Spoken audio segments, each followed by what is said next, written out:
Lillian Mercer's heart pounded wildly against her ribs as she hiked up her wedding gown, leapt from the church's back window, and tumbled into the thorny underbrush below. Better the sting of 1,000 scratches than the life sentence awaiting her at the altar. Montana Territory, 1883. It wasn't proper for a woman of 22 to flee her own wedding, especially the daughter of wealthy banker Howard Mercer. But Lillian had spent her entire life being proper, and what had it gotten her? A marriage arrangement to Gerald Harrington, a man 30 years her senior with cold eyes and calculating hands who viewed her as nothing more than a business transaction and broodmare. The morning had started with her mother lacing her corset so tight she could barely breathe, pinning her dark hair into an elaborate updo and draping her in her grandmother's lace veil. "You'll thank me one day," her mother had whispered, dabbing at proud tears. Security is worth more than any girlish notion of romance. But as Lillian stood in the church anteroom, peering through a crack in the door at Gerald's impatient frown as he checked his pocket watch, something snapped inside her. She couldn't do it, wouldn't do it.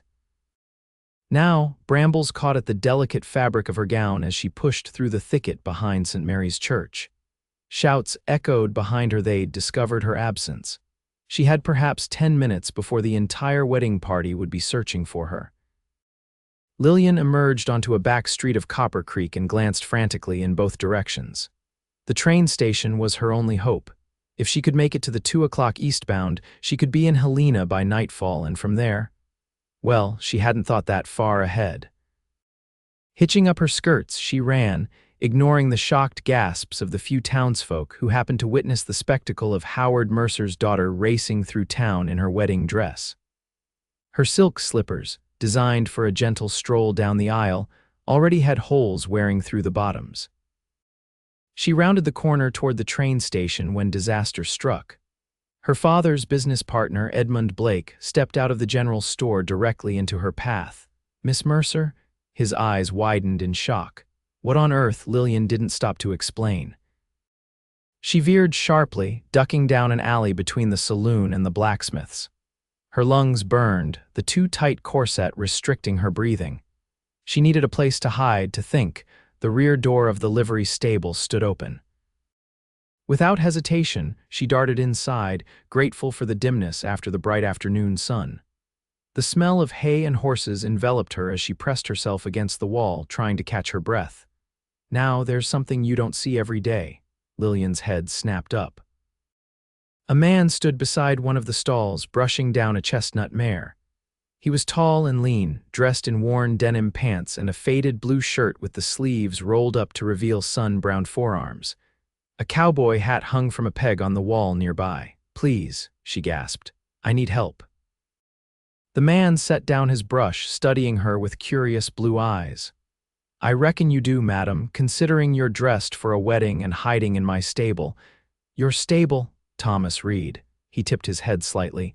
"Owner of this establishment, Mr. Reid." The sound of voices outside made her freeze. Her father's distinctive baritone carried through the open door. "She can't have gone far. Check every building." Thomas Reid glanced toward the door, then back at Lillian. Something in her expression must have convinced him, because without another word he took her elbow and guided her quickly to the back of the stable. "In here," he said, opening a small door that led to a tack room. "Stay quiet." Lillian ducked inside, the smell of leather and saddle oil filling her nostrils. Through a crack in the door, she watched as Thomas returned to brushing his horse, the picture of nonchalance. Moments later, her father burst into the stable, followed by Gerald and her mother. "Reid. Have you seen my daughter?" Thomas looked up with convincing surprise. "Your daughter, Mr. Mercer? Can't say that I have. She's run off from her own wedding, in her gown, no less." Her father's face was mottled with rage. "It's a disgrace." "That's a shame," Thomas said mildly. "Hope you find her. If you see her, you hold her here and send word immediately," Gerald said, his voice carrying the entitlement of a man accustomed to being obeyed. "There's a substantial reward." Thomas nodded. "I'll keep an eye out." Lillian held her breath as the search party left. She waited until their footsteps faded before letting out a shaky sigh.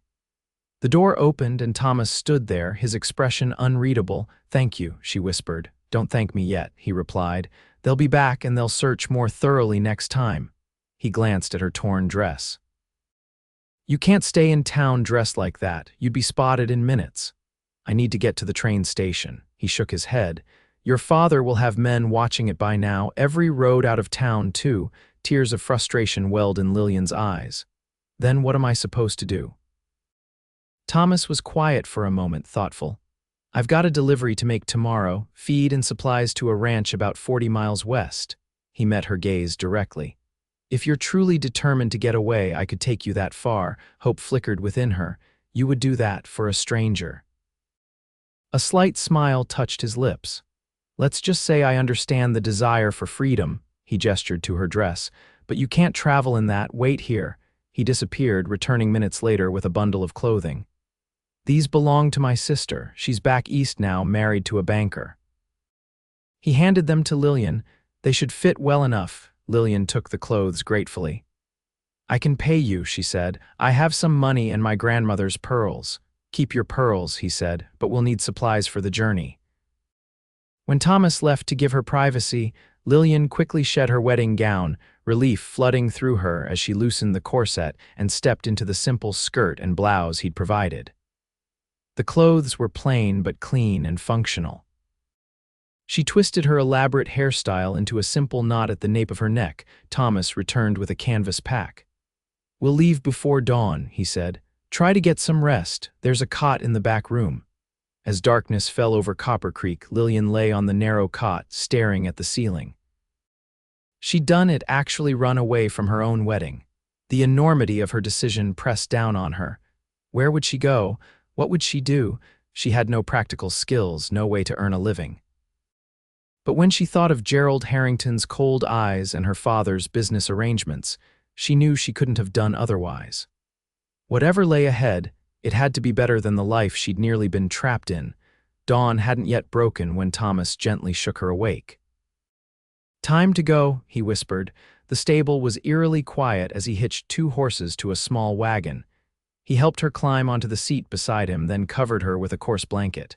"Keep your head down as we pass through town," he instructed. "Once we're clear, you can sit up." The wagon rolled forward, the sound of horses' hooves muffled in the pre-dawn stillness. Lillian's heart raced as they approached the edge of town. Would they be stopped?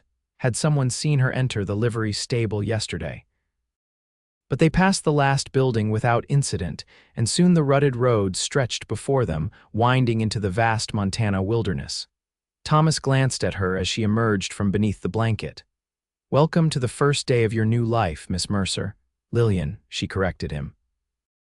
"If we're going to be traveling companions, you should call me Lillian."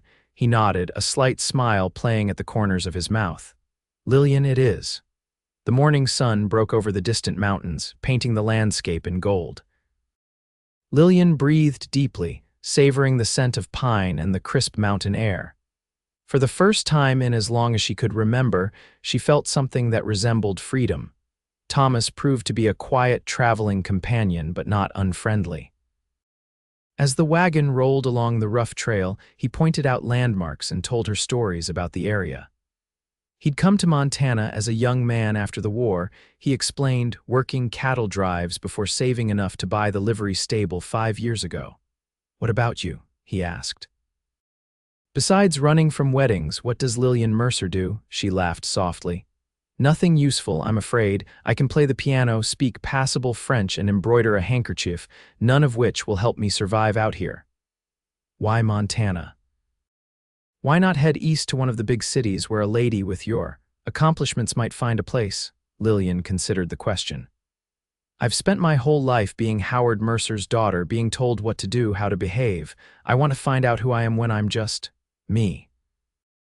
Thomas nodded thoughtfully. "Fair enough." He adjusted his hat against the climbing sun. "Though I should warn you, the West isn't kind to unprepared dreamers." "Then I'll have to stop being unprepared," she replied with more confidence than she felt. By midday, the wagon tracks had become less distinct, the surrounding wilderness more rugged. They stopped to rest the horses by a small creek, and Lillian gratefully stretched her legs. surprised by how stiff she felt after just a few hours of travel. Thomas handed her a canteen and a bundle wrapped in cloth. "Not exactly what you're used to, I expect," he said as she unwrapped a piece of bread and dried beef. "It's perfect," she assured him, suddenly ravenous. As they ate, Lillian studied her companion. Thomas Reid wasn't handsome in the conventional way of the young men who'd called on her in town. His face was too weathered, his jawline too sharp, but there was something compelling about his steady blue eyes and the quiet confidence with which he moved. "You have family?" she asked. "Besides your sister back east," a shadow crossed his face. "Parents died when I was young, just me and Sarah growing up. She's happy in Boston with her banker." His tone was light, but Lillian sensed an old pain beneath the words. "I'm sorry," she said softly. He shrugged. "Life out here teaches you to stand on your own," he glanced at her. "Something you're about to learn, I expect." After their brief rest, they continued westward. The terrain grew more challenging, the wagon jolting over rocks and dipping into gullies. Lillian gripped the seat tightly, but found herself enjoying the wild beauty around them, dense forests giving way to open meadows carpeted with wildflowers, distant mountains capped with snow even in June. Late in the afternoon, Thomas suddenly pulled the wagon to a halt, his posture alert. "What is it?" Lillian asked. He put a finger to his lips, eyes scanning the trail ahead. "Riders," he said quietly, "coming this way." Lillian's heart sank. Had her father sent men to search this far out? "Get in the back," Thomas instructed, "under the canvas." She scrambled to obey, burrowing beneath the supplies in the wagon bed and pulling the canvas over herself. Through a small gap, she could see Thomas calmly adjusting his hat as 3 riders approached. "Afternoon," one called as they drew near. "Gentlemen," Thomas replied, his voice betraying nothing. "Heading to the Lambert place?" the lead rider asked. "That's right, got their monthly supplies. Seen anyone else on the trail today? Young woman, dark hair?" Lillian held her breath. "Can't say that I have," Thomas answered easily. "Something wrong," banker's daughter from Copper Creek, ran off from her own wedding yesterday. "Family's offering $1,000 for her safe return." $1,000. More money than most people in the territory would see in years. Lillian's fingers dug into the rough wood of the wagon floor, waiting for Thomas to give her away. "That's quite a reward," he said. "I'll keep my eyes open. You do that. They think she might be headed west. If I spot her, I'll bring her in myself," Thomas assured them. The riders continued on their way, and only when the sound of hoofbeats had faded completely did Thomas call for Lillian to come out. "They'll be watching the trails now," he said grimly. "We'll need to take a different route." "You didn't turn me in," Lillian said, still stunned by his loyalty. $1,000. Thomas flicked the reins, turning the wagon onto a barely visible side trail. "I gave you my word I'd help you," he said simply. "Besides, I don't much care for men who buy and sell women, even with a preacher's blessing." The new path took them through dense forest, branches scraping against the wagon sides. The going was slower, more treacherous, but they encountered no one else as the day waned. As dusk gathered, Thomas found a small clearing to make camp. "We won't reach Lambert's until tomorrow now," he explained, unhitching the horses. "We'll have to spend the night here." Lillian helped as best she could, gathering firewood while Thomas tended the horses. Soon a small fire crackled, pushing back the growing darkness. "You've done this before," she observed as he efficiently prepared a simple meal of beans and coffee. "Many times." He handed her a tin plate. Though usually alone, they ate in companionable silence, the night sounds of the forest surrounding them. Lillian had never slept outdoors before, and as the darkness deepened, she found herself both exhilarated and nervous. "What will you do?" Thomas asked suddenly. After we reached Lambert's ranch, it was the question she'd been avoiding. "I don't know," she admitted. "Find work somewhere, I suppose." "Somewhere my father won't think to look." "What kind of work?" "I told you my useless skills," she said with a self-deprecating smile. "Perhaps I could teach piano to some ranchers' children." Thomas studied her across the fire, his expression serious. "The West isn't like back east, Lillian. Out here people need to be useful. Can you cook? Sew practical things, not just fancy embroidery. Take care of animals," her confidence faltered. I can learn, his face softened. I believe you can, but it won't be easy. Nothing worth having ever is, she replied, quoting her grandmother. A smile touched his lips. True enough. Thomas spread a bedroll for her near the fire, then took his own blanket to the other side of the clearing. Try to get some sleep, he advised. We've got another long day tomorrow. Despite her exhaustion, sleep eluded Lillian. She lay staring up at the stars, more brilliant than she'd ever seen them in town. What was she doing out here, fleeing into the wilderness with a man she barely knew? Had panic driven her to an even more desperate situation? Yet when she thought of Gerald Harrington's cold hands and colder eyes, she knew she couldn't regret her choice. Whatever happened next, at least it would be her choice. Morning came with birdsong and mist rising from the ground. Lillian awoke to find Thomas already up, coffee brewing over a rekindled fire. "You're an early riser," she commented, trying to smooth her rumpled clothing and tame her hair. "Habit," he replied, handing her a tin cup of strong black coffee. "We should reach Lambert's by midday." As they ate a quick breakfast and packed up camp, Lillian found herself dreading their arrival at the ranch. It would mean the end of this strange journey, and she would be on her own again. The trail grew steeper as they continued westward, the wagon creaking as it climbed. Thomas pointed out a hawk circling overhead, taught her the names of wildflowers they passed. For brief moments, Lillian could almost forget she was a fugitive, that her father's men were searching for her. It was nearly noon when disaster struck. As they crossed a small stream, one of the wagon wheels caught on a submerged rock. There was a sharp crack and the wagon lurched sideways.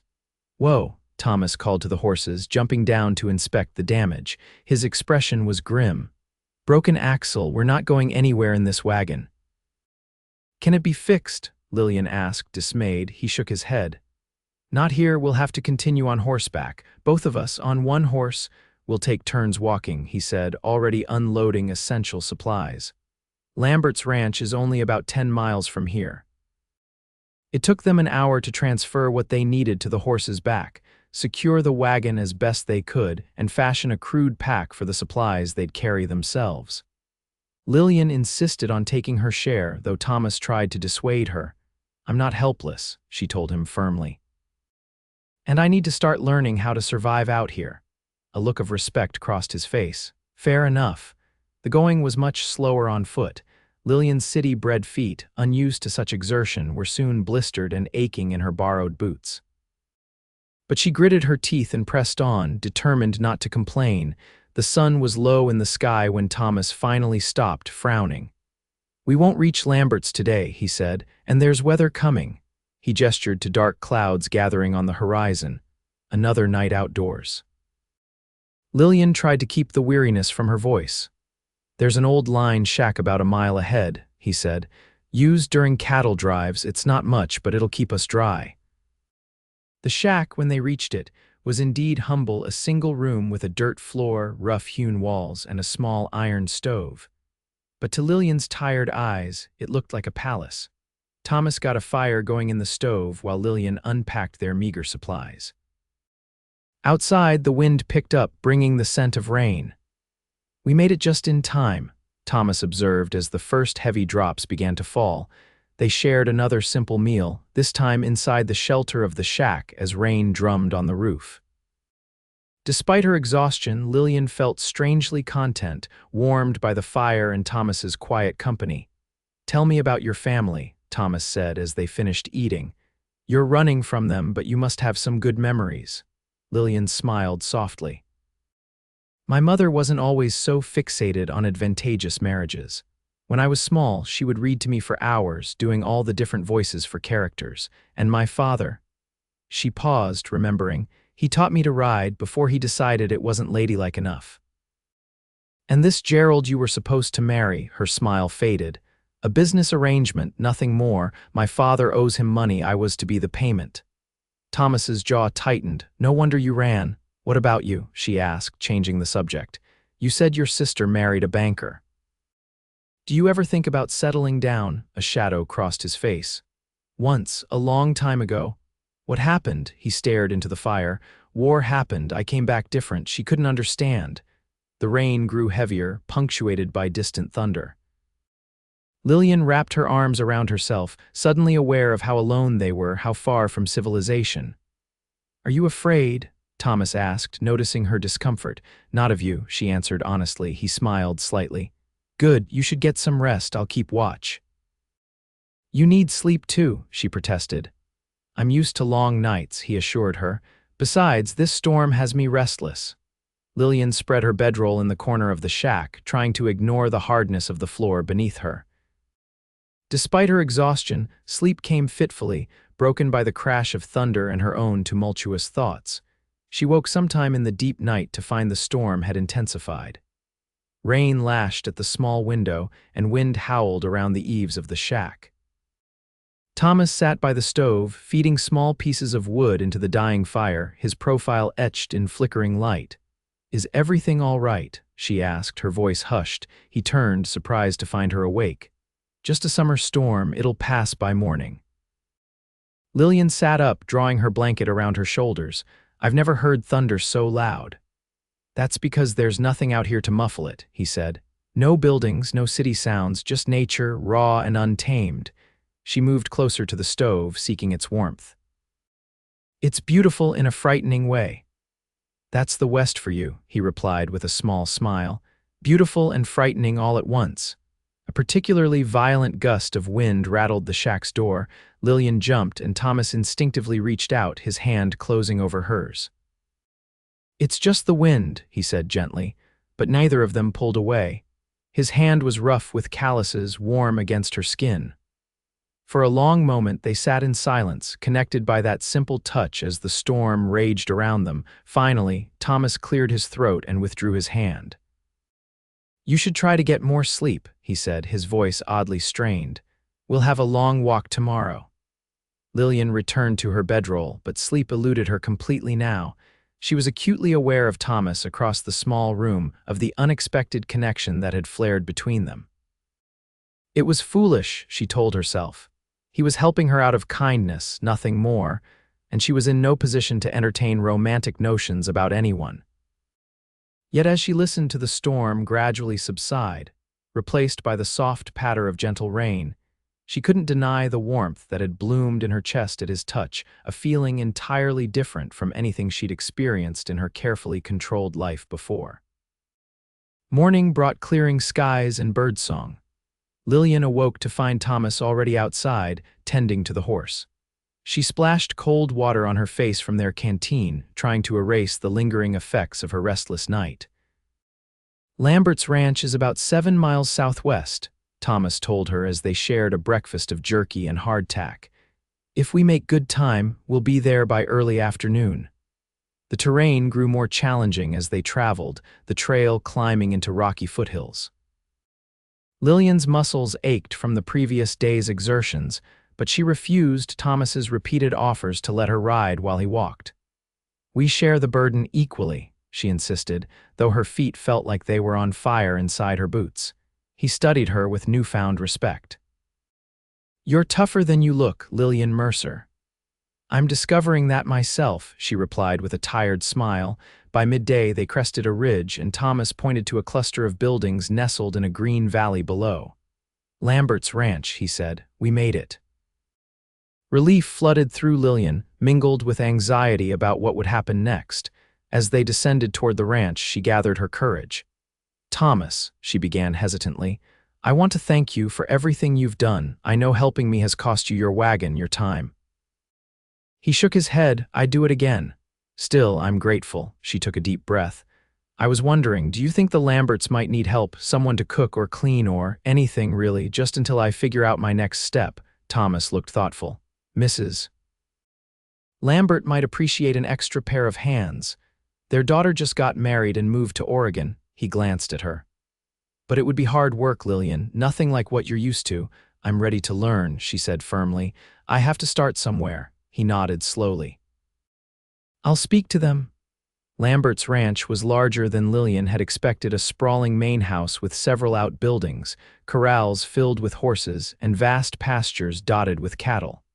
As they approached, a stocky man with a gray-streaked beard emerged from the barn. "Reid." "We thought you'd be here yesterday," he called, then stopped short when he spotted Lillian. "Who's this?" "Frank Lambert, meet Lillian," Thomas said carefully, omitting her surname.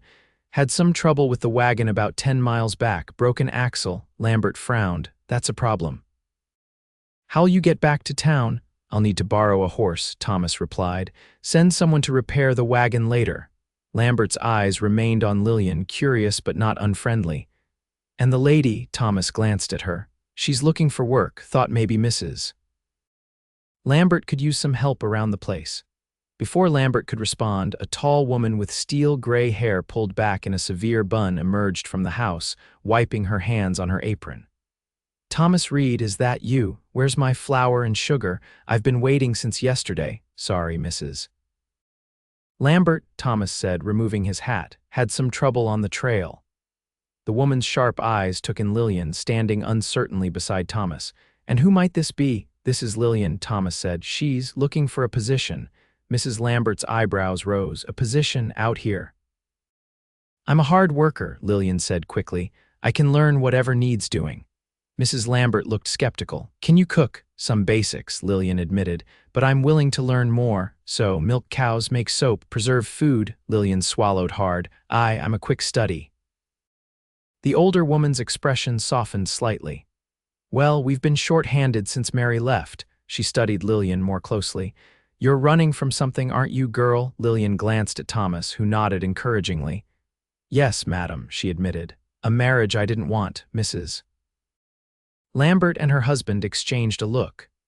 "Well," the woman said finally, "I suppose we could give you a trial, room and board and $2 a week to start." Relief washed over Lillian. "Thank you, you won't regret it. We'll see about that, Mrs. Lambert said, but there was a hint of warmth beneath her brusque manner. "Frank, help Thomas unload our supplies. Lillian, come with me. Let's see what you know and what you don't." As Mrs. Lambert led her toward the house, Lillian glanced back at Thomas. He gave her a reassuring nod, and she squared her shoulders, ready to face whatever challenges lay ahead. The next few hours were a whirlwind of activity. Mrs. Lambert, call me Martha, showed Lillian around the sprawling ranch house, explaining her duties and asking about her background. Lillian was selective with the truth, saying only that she'd come from a well-to-do family in the East but wanted to make her own way. Was Martha's only comment, but her sharp eyes missed nothing. Lillian was shown to a small but clean room off the kitchen that had belonged to the Lambert's daughter. She was expected to help with all household tasks: cooking, cleaning, laundry, gardening, and caring for the chickens and milk cows. "It's not easy work," Martha warned. "And not what a girl like you is used to." "I'm ready to learn," Lillian assured her, though privately she was overwhelmed by the enormity of what she'd undertaken. By evening, Lillian's head was spinning with new information. Her hands were already reddened from helping to prepare dinner, a task at which she proved surprisingly capable once Martha showed her the basics. As they ate the hearty meal of beef stew and fresh bread, Frank Lambert asked Thomas about conditions in town. Lillian tensed when the conversation turned to local news. "Heard there was some excitement in Copper Creek," Frank said. "Banker's daughter ran off from her own wedding, so they say." Thomas's expression remained neutral. "So I heard. Rewards up to $1,500 now," Frank continued. "Must be quite a girl to be worth all that fuss." Lillian stared at her plate, heart pounding. $1,500. The price of her freedom had nearly doubled in 2 days, or quite a fiancé to run from, Thomas replied evenly. Martha glanced sharply between them, her intelligent eyes narrowing. "Well," she said briskly, changing the subject, "Thomas, you're welcome to stay the night. Too late to start back now." "Thank you, madam," he replied. "I'd appreciate that." After dinner, while Martha showed Lillian how to properly wash and dry the dishes, Thomas and Frank went to check on the livestock. When they finished in the kitchen, Martha fixed Lillian with a penetrating stare. "You're her, aren't you? The banker's daughter." Lillian froze, a plate clutched in her trembling hands. "I don't know what you mean," Martha sighed. "Girl, I've been around long enough to put 2 and 2 together. Thomas shows up a day late with a refined young woman who doesn't know how to milk a cow but speaks like she's had schooling. The same day, everyone's talking about a runaway bride." She took the plate gently from Lillian's hands. "I'm not going to turn you in. Tears of relief sprang to Lillian's eyes. "Why not? The reward, my own mother was forced to marry a man she despised," Martha said quietly. "She lived 50 miserable years with him. I wouldn't wish that on anyone." She patted Lillian's hand. "Your secret's safe with us." "Thank you," Lillian whispered. "I don't know how to repay such kindness." "Work hard," Martha replied simply. "That's all I ask." Later, as darkness settled over the ranch, Lillian found Thomas on the porch, smoking a cigarette and gazing at the stars. "You'll be leaving tomorrow," she said, joining him at the railing. He nodded. "Need to get back to my business." He glanced at her. "Will you be all right here?" "I think so. Martha knows who I am, but she won't tell." Thomas didn't seem surprised. "She's a good woman, sharp as a tack, though." "I'll miss you," Lillian admitted softly. The words surprised her as much as him. He turned to face her, his expression unreadable in the darkness. "I could come back, check on you in a few weeks when I make my next delivery." Hope fluttered in her chest. "I'd like that." For a moment they stood in silence, the night sounds of the ranch surrounding them. Then Thomas cleared his throat. "You should get some rest. Your new life starts tomorrow." "Thomas," she said impulsively, "thank you, not just for helping me escape, but for believing I could do this." In the faint light from the windows, she saw him smile. "You're stronger than you know, Lillian Mercer." He left at dawn the next day, riding a horse borrowed from the Lamberts, promising to return with a repaired wagon on his next delivery run. Lillian watched him go from the porch, a strange emptiness settling in her chest as his figure grew smaller on the horizon. Then Martha called her to help with breakfast, and her new life truly began. The following weeks were the hardest Lillian had ever experienced. Her soft hands blistered and cracked from work, her back ached from bending over washtubs and garden rows. She burned bread, overcrowded laundry, and once accidentally let the chickens escape, spending hours helping Frank round them up.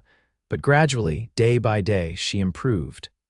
Martha proved to be a patient teacher, firm but never cruel. She showed Lillian how to churn butter, preserve vegetables from the garden, and even basic veterinary care for the animals. "You're a natural with the horses," Martha observed one morning as Lillian brushed down one of the mares. "Did you ride much before?"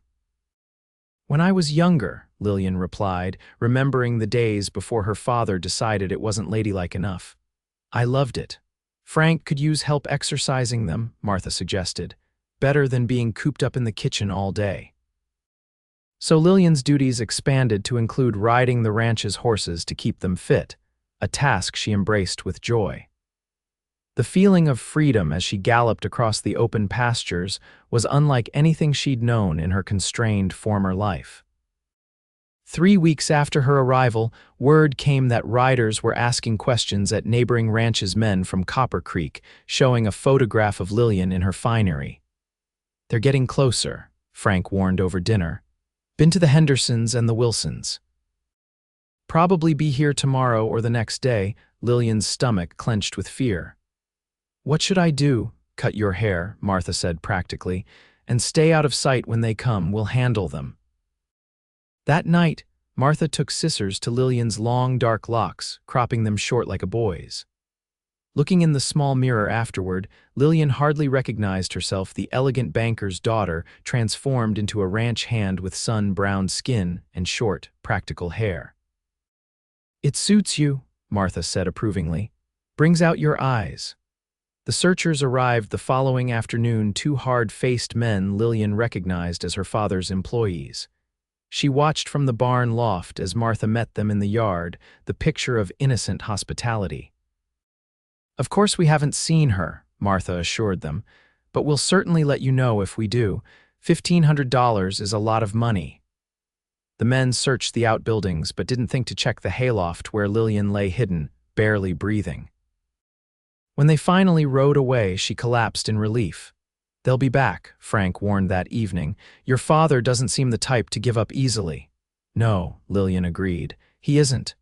A week later, Thomas Reid returned with the repaired wagon and fresh supplies. Lillian was in the garden when he arrived, and she straightened, brushing dirt from her hands, suddenly conscious of her altered appearance. Thomas dismounted, his eyes widening as he took in her short hair and work-roughened hands. "Lillian," She touched her cropped hair self-consciously. Martha's idea. My father's men came looking.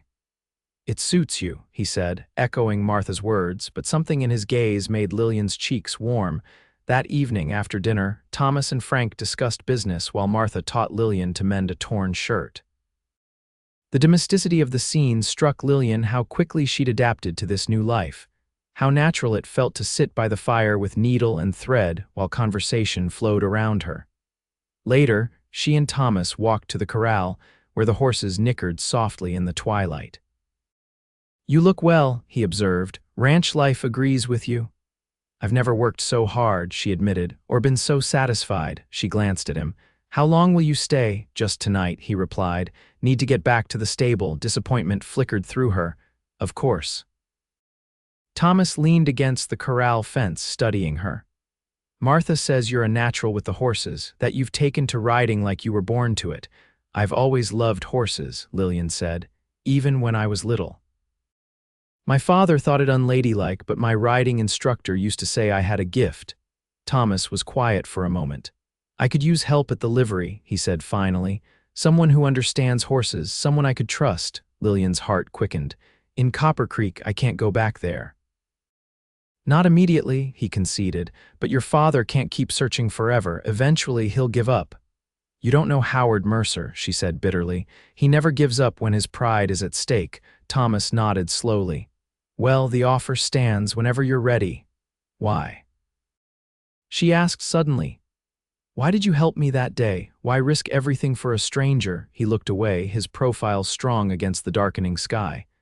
I recognized something in your eyes, he said softly.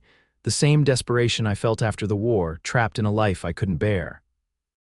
He turned back to her. Everyone deserves a chance at freedom, Lillian. Something shifted between them in that moment, an understanding, a connection deeper than words. Lillian wanted to reach for his hand, to thank him properly for changing her life, but before she could, Martha called them in for coffee. Thomas left the next morning, promising to return in a month. As Lillian watched him go, Martha came to stand beside her. That man cares for you, the older woman observed, more than he lets on. We barely know each other, Lillian protested, though her heart disagreed. Martha smiled knowingly. Sometimes that doesn't matter. Summer faded into autumn. Lillian's days fell into a rhythm of hard work and simple pleasures. She learned to ride like a local, to shoot a rifle, to predict weather from the clouds.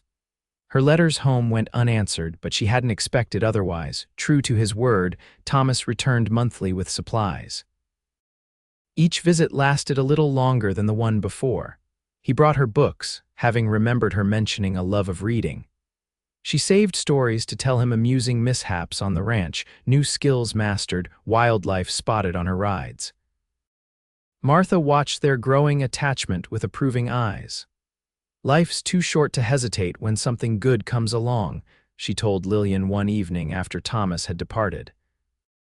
When winter arrived, blanketing the landscape in white, Lillian discovered new challenges, breaking ice in water troughs, helping birth calves in freezing barns, enduring days confined indoors when blizzards raged. But she found beauty too, in frost-laced window panes and pristine snowfields glittering under bright winter sun. Thomas's December visit coincided with a heavy snowfall that trapped him at the ranch for 3 days. They spent evenings by the fire, Thomas teaching Lillian to play chess, Lillian sharing stories of her childhood. In those quiet moments, something deepened between them, trust evolving into affection, affection warming into something more. On the third night, they stood on the porch despite the cold, gazing at stars that seemed close enough to touch in the crystal-clear winter air. I've been thinking, Thomas said, his breath fogging in the chill. About what comes next for you? Lillian pulled her shawl tighter. What do you mean? You can't stay hidden forever, Lillian. Sooner or later, you'll want more than this. This is more than I ever had, she replied honestly. Freedom, purpose, people who value me for myself, not what I represent. He turned to face her, his expression serious in the moonlight. Your father's men haven't been seen in these parts for months now. The rumors in town say he's given up the search. Hope flickered inside her. Really? Thomas nodded. You could have a real life now, not hiding, not running, just living as yourself. I don't even know who that is yet, she admitted. I do, he said softly. His gloved hand reached for hers. You're brave and stubborn and kinder than you know. You've chosen freedom over security, hard work over easy wealth. You're extraordinary, Lillian Mercer. The warmth in his voice made her breath catch. Slowly, giving her time to withdraw, he leaned forward and pressed his lips to hers, a gentle kiss that held the promise of deeper passion. When they parted, Lillian saw her own wonder reflected in his eyes. I've wanted to do that since I found you hiding in my stable, he confessed. She laughed softly. Even in that ridiculous wedding dress, especially then. His smile faded to seriousness. I know it's too soon. You're still finding your way, but I wanted you to know how I feel. Lillian reached up to touch his face, marveling at the journey that had brought her here from trapped daughter to runaway bride to this moment of perfect clarity.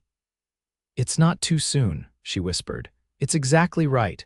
Spring came early that year, melting the snow and awakening the land. Lillian had been at the Lambert ranch for nearly a year of transformation, of discovering strength she never knew she possessed. On a mild April day, Thomas arrived not with his usual wagon but with a buggy. I thought we might go for a ride, he suggested. There's something I want to show you. Curious, Lillian accepted. They drove for an hour, following a winding trail through greening hills until they crested a rise overlooking a small valley. Below them stood a modest cabin surrounded by corrals and outbuildings, a creek winding nearby. What is this place? Lillian asked. Mine, Thomas replied. Or it could be. It's for sale, 40 acres, cabin needs work, but the land is good, water rights included. Lillian looked at him in surprise. You're thinking of leaving the livery stable, he nodded. Been saving for years. Always wanted a place of my own, somewhere to raise horses. He hesitated. It's big enough for two. Her heart skipped. Thomas, I'm not asking yet, he assured her quickly. Just thinking ahead, wanted to know what you thought. Lillian gazed at the small homestead, trying to imagine a life there, mornings waking to birdsong, evenings on the porch watching sunset paint the hills, the satisfaction of building something together. It's perfect, she said softly. His answering smile was like sunrise. They spent the afternoon exploring the property, Thomas pointing out his ideas for improvements, Lillian adding suggestions of her own. By the time they returned to the Lamberts, something had shifted between them, tentative dreams taking more concrete shape. That evening after dinner, Thomas asked to speak with Lillian privately. They walked to the old oak tree behind the house, its new leaves rustling softly in the evening breeze. I have something for you, he said, reaching into his pocket. He withdrew a small, carved wooden box. Open it. Inside, nestled on a scrap of velvet, lay a simple gold band. Not an elaborate engagement ring like the one Gerald Harrington had presented with such cold calculation, but something infinitely more precious. It was my mother's, Thomas explained. Nothing fancy but honest, like what I'm offering. He took a deep breath. I love you, Lillian. I think I have since that first day. I know it hasn't been that long. It's been long enough, she interrupted, her heart overflowing. I know who I am now, Thomas. I know what I want. She held out her hand. And it's you, it's us. He slipped the ring onto her finger, then drew her into his arms, his kiss no longer hesitant but full of promise and passion. Lillian felt as though her heart might burst with happiness. I'm not wealthy, he warned when they finally parted. The ranch will be hard work. Lillian laughed. I've been mucking stalls and chopping wood for a year, Thomas. I know exactly what I'm getting into. A week later, Martha helped Lillian into a simple but beautiful dress she'd sewn herself. Not a grand wedding gown like the one she'd abandoned, but a practical blue cotton that brought out her eyes, adorned with hand-embroidered wildflowers around the collar. You look lovely, Martha said, blinking back uncharacteristic tears. And happy. I am, Lillian replied, touching the simple gold band on her finger. Happier than I ever imagined possible. The ceremony took place under the old oak tree with only the Lamberts and a few neighbors as witnesses. The local minister pronounced them husband and wife as golden afternoon light filtered through the leaves above them. As Thomas kissed her, Sealing their vows, Lillian thought of the frightened young woman who had leapt from a church window a year ago. How far she had come, how much she had learned about herself, about what truly mattered. That evening they drove to their new home, the cabin Thomas had purchased. It was simple 2 rooms, rough-hewn furniture, a stone fireplace, but to Lillian it was a palace. "Welcome home, Mrs. Reid," Thomas said as he carried her across the threshold. Later, as they lay together in the quiet darkness, Lillian traced the contours of her husband's face with gentle fingers. "Do you ever think about how strange life is?" she whispered. "If I hadn't run away that day. If you hadn't been in the stable when I hid there." "I'm glad you ran," he murmured, pulling her closer. "And I'm glad I was there to help you build something better." Spring turned to summer, and the small ranch began to take shape under their combined efforts. Thomas had a gift for working with difficult horses, gentling them with patience and understanding. Lillian put her organizational skills to use, keeping accounts, planning improvements, creating a home from the simple cabin. Word spread about Thomas Reid's way with horses. Ranchers began bringing their troubled animals to him, willing to pay good money for his expertise. Lillian, to her surprise, developed a talent for breeding, researching bloodlines, predicting which pairings would produce the best foals. By their first anniversary, the ranch was beginning to prosper. They added a room to the cabin, planted a garden, built new corrals. Lillian wrote to her mother, not expecting a response but needing to share her happiness. To her shock, a letter came back cautious but not unkind, expressing hope for her well-being. "Your father won't speak of you," her mother wrote, "but I pray for your happiness daily. Perhaps someday there can be reconciliation." Lillian read the letter to Thomas as they sat on their porch, watching the sunset paint their valley in gold. "Do you think I should try to see her?" she asked. "If you want to," he replied, "but on your terms, not theirs." She leaned against his shoulder, grateful once again for his steady support. Not yet, she decided, but someday. As summer waned, Lillian discovered she was expecting their first child. Thomas's joy was boundless, his tenderness toward her increasing with each passing day. They spent winter evenings by the fire, planning for the baby's arrival, dreaming of the future. "Boy or girl, they'll be free," Thomas vowed, his hand resting on Lillian's growing belly. Free to choose their own path, just like their mother did.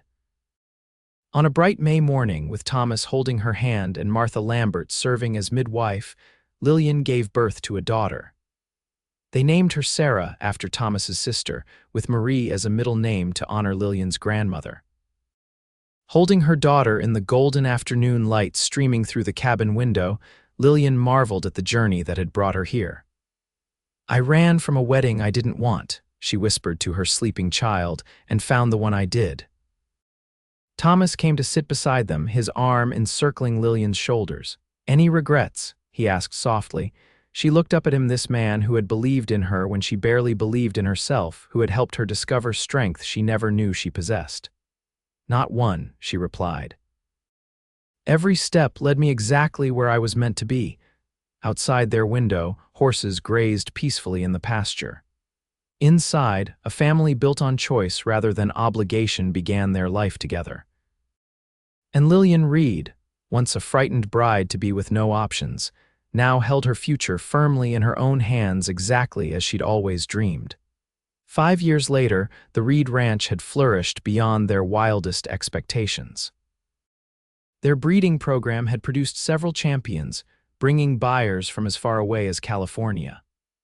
The cabin had expanded into a proper home, with a large kitchen where Lillian taught Sarah to bake bread, and a study where Thomas kept their growing business records. On a crisp autumn afternoon, as Thomas and 5-year-old Sarah worked with a new foal in the corral, a carriage appeared on the road leading to their home. Lillian shaded her eyes against the sun, trying to identify the unexpected visitors. As the carriage drew closer, her heart stuttered in her chest.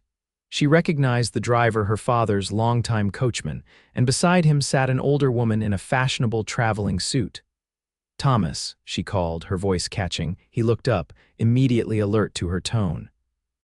Seeing the carriage, he lifted Sarah and came to stand beside Lillian on the porch, his presence steady and reassuring. The carriage stopped in the yard. For a long moment, no one moved. Then the door opened and Elizabeth Mercer stepped out, older and grayer than when Lillian had last seen her, but unmistakably her mother. "Lillian," she said softly, tears sprang to Lillian's eyes. "Mother." Elizabeth's gaze moved to Thomas, then to the little girl in his arms. "Is this?" "Your granddaughter," Lillian confirmed. "Sarah, this is your grandmother." Sarah regarded the elegantly dressed stranger with curious eyes. "Hello," she said politely. Something in Elizabeth's composed facade cracked. "She looks like you did at that age," she whispered. Thomas set Sarah down. "Why don't you go show your grandmother the new foal?" he suggested, understanding intuitively that the women needed a moment alone. As Thomas led Sarah and Elizabeth toward the corral, chatting easily to break the tension, Lillian's mother turned back. "Your father doesn't know I'm here," she said quietly. "He still hasn't forgiven you or himself, though he wouldn't admit it."